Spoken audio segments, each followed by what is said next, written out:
Hey shifters, Kevin here with my great buddy Steve from Colorado. Hey Steve. Hi, Kevin. How you doing? Good, good.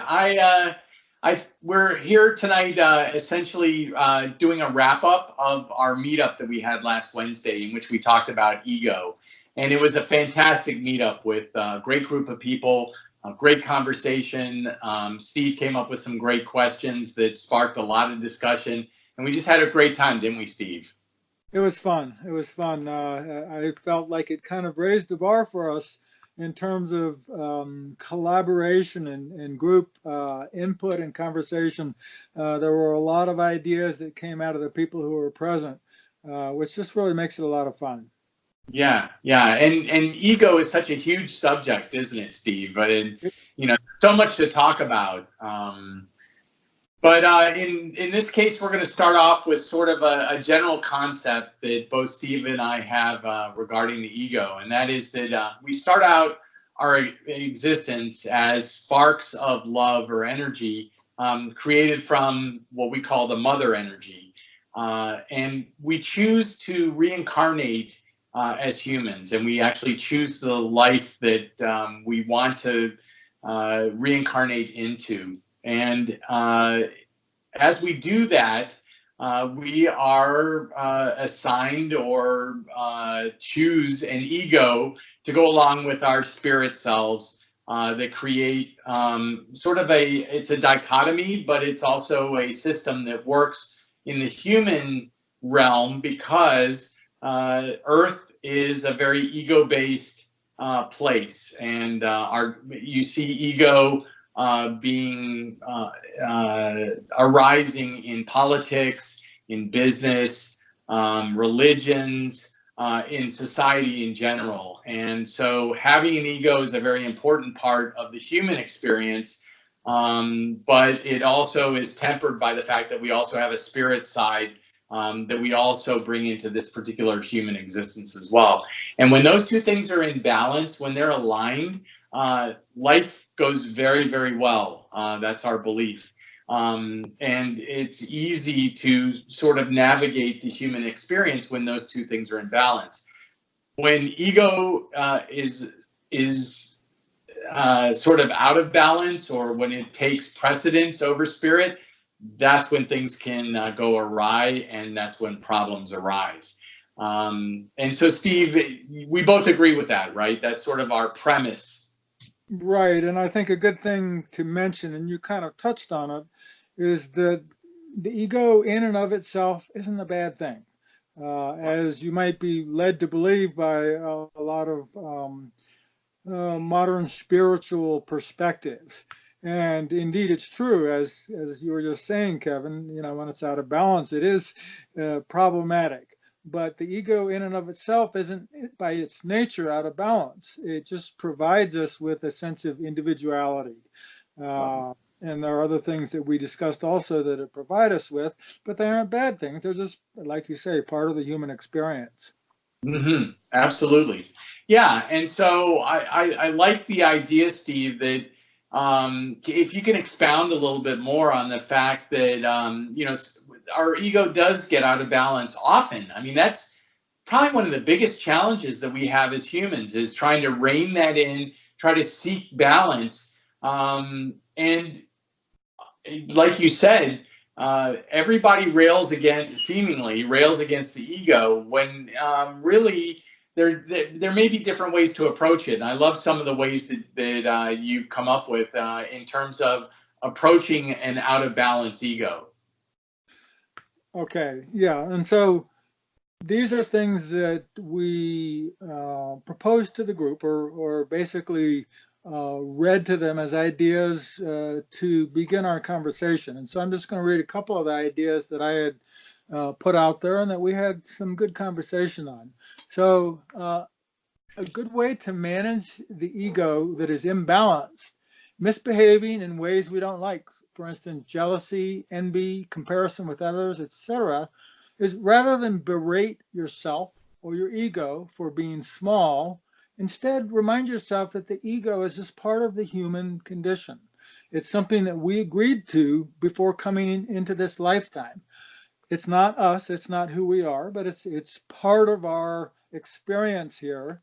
And frustrating as it can be at times, it creates the experience that we desired to have in coming to Earth. So that was the first idea.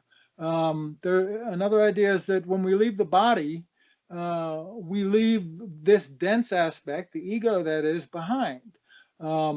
If we can observe it and laugh at it and to its make fun of its egotistical tendency and not identify ourselves with it as who we are, then it's a lot easier to live with. It's like there's that ego again acting up, just like any other human being. It happens to all of us. And I think if we can remember that, then it's a lot easier to put it in perspective. Yeah, and then didn't you at one point talk about maybe treating the ego, sometimes the out of balance ego, as sort of like a little child that doesn't know any better, and you with love and honor and respect and maybe a little discipline say, this isn't really the way you should be acting, but I understand that this is just the way you are, and we're going to get you back into balance, and kind of chuckle at it, like you said. I think I love that idea, because so many people bash the ego and say that you got to do everything possible to get rid of it, and that's not really what we're saying, is it, Steve? Yeah, well, I mean, I think a lot of us, me included, would be inclined to try and get rid of it. But that's forgetting the value that it really has. It does provide that for us. And like you were saying, if you can put yourself in the position of the parent, the adult who sees this misbehaving 2-year-old throwing a tantrum, and just be patient with it and say, okay, calm down, and not get all irritated about it and take it as being you and blame yourself for these unwanted emotions that come about. It's much easier to deal with. Yeah, yeah, and we talked a lot about the unbalanced ego and how it can take things that are actually helpful to our experience as humans and actually spin them sort of out of control into a bad place. One of the great ones I thought was individuality. The ego creates sort of the sense of who we are as individuals.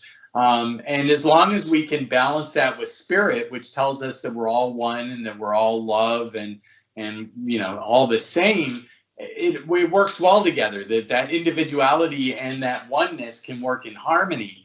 It's just that when ego overrides spirit and says, not only am I an individual, but I'm better than someone else, or I'm worse than someone else, or creates the judgment that happens. That's all of a sudden, that's a good example of the unbalanced ego kind of spinning out of control. And those are the things that we need to recognize.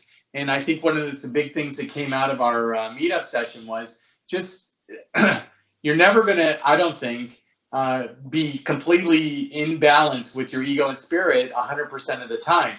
The key is, though, to recognize when the ego's out of balance, right? And that was sort of what we came away with. That's true. And I think one other thing that was a value that was discussed is ways of calming the ego, which you in particular spoke to, Kevin. And maybe you can also mention some of those things that you had brought up. Well, I will, and thank you. I think the first one that you've already mentioned it, and that was that to honor and recognize the ego as part of us and part of our experience, and to recognize, as I just mentioned, when it starts spinning out of control. Because the first time you recognize that it's doing that, you can also take steps to try to rein it in and get it back into balance. The ego doesn't like to live in the moment. So anything that you can do to live in the moment, even just minute by minute kind of things like meditation, walking in nature, acting like a kid, laughing at something, reading a book, physical exercise, all those things are sort of in the moment experiences that you can have. And when you're doing those things, it's very hard for the ego to become out of balance, and you're really those are ways of calming the ego and not giving it a very loud voice. This is something that I probably harp on more than a lot of people, but being grateful for things. The ego doesn't particularly like to be satisfied with your station in life or the things that you have, or where you are in your job, and things like that. And when you can be grateful for the good things in your life, you're asking the ego to sit down for a moment while you do respect the things that are really good in your life. And so I consider that to be an ego calming technique. And then the ego sort of feeds sometimes on drama and fear. One thing that I've done is I've tried to disconnect in a great way from the media and from news and politics. I live in Washington, D.C., or a suburb of that, and so we're in politics central here, and it's just it's a bunch of drama essentially. And so, not to be naive or to pretend like there are no problems in the world, but it's just that you don't need to be. It doesn't need to be hammered into you all the time, because the ego enjoys there to be problems in your life and drama in your life, so that it can solve those things, so that you can then be prepared for the next piece of drama that it creates or it starts to focus on. So those are just some ways that you might use to just keep the ego at bay a little bit, or to calm it, or keep it in balance when it starts getting out of balance. So thanks, Steve. Yeah, and I think that pretty well encompasses the important things that were covered in our meetup conversation. There were other tangents. There were a number of questions that were thrown out there, just rhetorical questions to spark conversation, which they did. And like I said, we had some great conversation. But I think we just now, Kevin, you and I have covered the essence of what that meetup entailed. And so I think that pretty well covers it.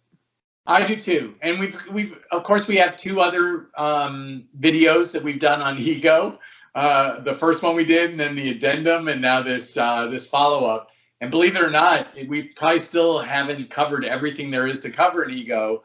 But you know what? One of the things I'm noticing, Steve, as we go through these videos and add more and more content here is the interweaving of the concepts that we're having. Self-love, for instance, and the ego, very much tied together, and the fact that a balanced ego can actually help you with self-love, whereas an out-of-balance ego is kind of not helpful as far as loving yourself. So as we go along, this isn't the last you're going to hear about ego, for sure. Hardly. No. Yeah. So thanks, Steve. Okay. All right. Is there anything else you'd like to add, Kevin? No. I look forward to the next discussion, because these are just rolling along. They're beautiful. I love it. Yeah, and so we both would like to thank everyone who participated in this last one. It was great. Like we said, it was a lot of fun, and we look forward to many more like it. So we look forward to you all joining us whenever you can. Yeah, absolutely. And you guys have a good night, and we'll talk to you soon. We will. Bye. Take care. Bye-bye. Bye.